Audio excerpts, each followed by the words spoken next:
Kelayotgan yakshanba UFC afsonasi va aralash jang sportini butun dunyoga tanitgan odam Conor McGregor oktagonga qaytmoqda.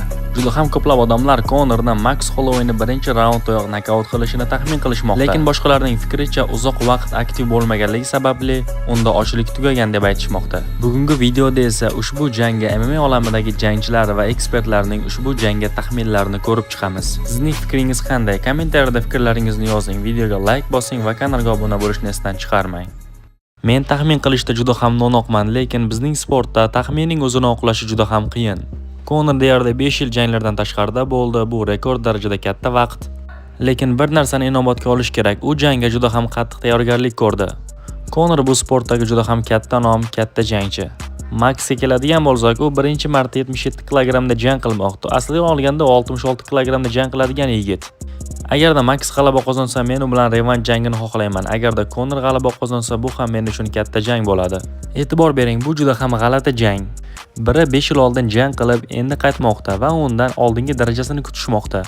Lekin bu imkonsiz, hatto u Conor bo'lsa ham. Texnikaga keladigan bo'lsak, unda Holloway mashina, uning tezligi, uning ritmi, uning qobiliyatlari. U ritmga tushib olsa, har qanday jangchiga qarshi oldinga boraveradi. Lekin Conorning chap qo'li bor. Agarda u to'g'ri joyga tushsa, raqib uxlab qolishi osonroq bo'ladi. Lekin mening taxminim Max Hollowayda. Men Conorning 5 yildan keyin qaytib o'sha eski Conor bo'lishiga, masofani his qiladigan va kuchli chap qo'lda zarba beradigan Conor bo'lishiga ishonmayman. Ayniqsa jang Hollowayga qarshi 5 raund bo'lsa. Max uni kechki raundlarda yakunlaydi.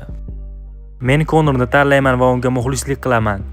U ajoyib inson va mukammal sportchi. U bizning sport uchun borini berdi va bu sportni dunyoga tanitgan birinchi odam bo'ldi. U bu sportdan tashqari ham shaxsiy hayotda katta biznes qurdi. Ko'pchilikka namuna bo'ldi. Uning ismini butun dunyo gapirdi. Men Conor bilan faxrlanaman. O'ylashimcha Max o'z ishini qiladi. Conor bu sport uchun qarib qoldi va uning uslubi ham eskirgan. Conor 5 yil vaqt davomida oktagon ichida bo'lmadi, lekin Max bu vaqt ichida yengil vaznga ko'tarilishga ulgurdi va u yerda BMF chempioni bo'ldi. Bu sportda ko'p narsalar bo'lib o'tdi, Conor esa bulardan tashqarida qoldi. Uning davri o'tib bo'lgan. Menda bu jangda McGregorga ishonch bor. Ha, u qila oladi, u buni uddalaydi. Max uchun ko'pchilik o'ylaganidek bu oson jang bo'lmaydi. Conor uni nokaut qiladi, unda buning uchun ishonch va kuch bor.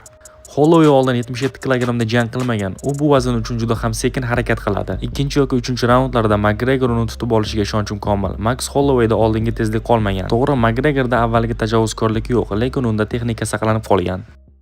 Conor McGregorning jangidan omadingizni sanab ko'rmoqchi bo'lsangiz, Spin Better platformasi bilan bu juda ham oson. Kommentariyada havola bor, ro'yxatdan o'ting va promokod joyiga Manzil MMA so'zini kirgizing va birinchi pul to'ldirganingizdan keyin sizga 100% bonus taqdim etiladi. Mening nuqtai nazarimga ko'ra bu jang raqobatli bo'ladi. Bukmekerlarga ko'ra McGregor bu jangda underdog, lekin men o'ylaymanki unda Max Hollowayni yengish uchun yetarlicha kuch bor. Biz Conorni 5 yildan beri ko'rmadik. Max esa bu vaqt ichida juda ham ko'p jang lagerlarida qatnashdi. Mana nima uchun uni ko'pchilik favorit sanamoqda. Conor hozirda sirli jumboq. Uni 5 yil ichida formasi qandayligini hech kim bilmaydi, balki u hali ham top darajadadir. Uning chap qo'li masofani his qilishi, taymingi ajoyib darajada bo'lishi mumkin. Buni jang kuni bilamiz. Max Holloway ham 77 kg da birinchi bor jang qilmoqda. O'ylaymanki, jangda kardio asosiy rol o'ynaydigan bo'lsa, 2 yoki 3 raunddan keyin ikkala jangchi ham charchab qolishadi va mana shu yerda haqiqiy zarbachi kimligini ko'ramiz. Hammaning fikricha eski Conor qaytadimi? Yo'q, bu yerdagi tafovutlar o'zgacha bo'ladi. Avvalgi Conor endi yo'q, endi u qarib qolgan, 37 yoshda. Ha, u Aldoni nokaut qilgandagi Conorning formasini ko'rishga hamma ishtiyoq bilan qaramoqda, lekin bunday bo'lmaydi. Lekin bir tarafdan Maxning 77 kg da jang qilishini ham inobatga olish kerak. Uning zarbalari avvalgidek portlovchi bo'ladimi? Ha, lekin dastlabki 2 raunddan keyin ikkala jangchida ham charchab qolish ehtimoli bor. Shuning uchun ham bu yerda jismoniy kuch muhim rol o'ynaydi. Texnikaga kelsak, albatta bu yerda Max ustunroq. Albatta tezlikda ham Holloway u zarbalarni buldozerdek yo'llaydi. Conorning ustun tarafi faqat uning zarba kuchida bo'lishi mumkin. Lekin mening fikrimcha jangni Holloway nokaut bilan yakunlaydi. Ko'ramiz, agarda Conor 5 yildan keyin qaytib, masofani yaxshi his qiladigan va tezlikdagi o'sha Conor bo'lsa, ham u hali ham xavfli bo'ladi va har qanday jangchiga mamo tug'dira oladi. Lekin sekinlashgan va o'zini yo'qotgan Conor bo'lsa, bilmayman, Max uni nokaut qilishi mumkin. Maxga kelsak, u buyuk sportchi, har doim formada bo'lgan. Unga qarshi Conorni qo'yishgani bu juda katta yutuq. Chunki Conor bu sportdagi katta nom. Ha, undan qanchalik nafratlanishimga qaramasdan u xudo bergan talant. U bizning sportda yetarlicha muvaffaqiyatga erishib bo'lgan. Max Conor ustidan dominantlik bilan g'alaba qozonadi deb o'ylayman. Men bu yerda Konorda hech qanday imkoniyat ko'rmayapman.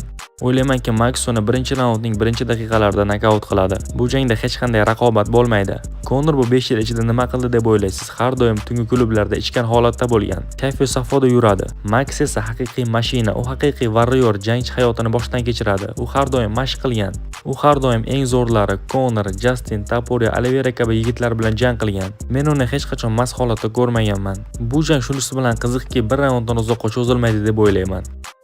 O'ylaymanki, Konor singan oyoq bilan hech qachon avvalgidek bo'lmaydi. Bu imkonsiz. U hech qachon avvalgidek tepa olmaydi. U qilayotgan barcha narsa to'g'ri, u jangni sotmoqda, yaxshi hayp qiladi va keyin hammasini qilib bo'lganidan keyin pulni oladi va g'oyib bo'ladi. Bu yerda ortiqcha narsa yo'q. Konorning qaytishi ajoyib. Biz yana katta, muskulli, bahaybat jangchini ko'ramiz. Bu vaznda ancha vaqtdan beri jang qilmoqda. Max esa birinchi marta ko'tarilishi. Lekin McGregor uzoq vaqtdan beri bu yerda bo'lmadi. Bilmayman u Max Hollowayga qarshi qanday chiqish namoyish qiladi. Lekin o'ylaymanki, zarba kuchi albatta Hollowayga qaraganda Konorda kuchliroq bo'ladi. Bu yerda texnikaga e'tibor beradigan jangchi Max Holloway bo'ladi. Kuchga esa ko'proq Konor e'tibor qaratadi deb o'ylayman. Albatta, tana gabariti va antropometriyada bu yerda Konorda ustunlik bo'ladi. Bu barcha jangchilarning fikrlari edi. Siz ham o'z fikrlaringizni kommentariyada yozib qoldiring. Nima deb o'ylaysiz? Uzoq tanaffusdan keyin Konor oktagonga qaytib sensatsiya qila oladimi yoki hech qanday intrigasiz Max uni nokaut qiladimi? Barcha fikrlarni pastda muhokama qilamiz. Videoga like bosib, kanalga obuna bo'lish esdan chiqmasin. Ushbu hafta bizni UFC 329 kutyapti. Keyingi videolarda ko'rishguncha xayr.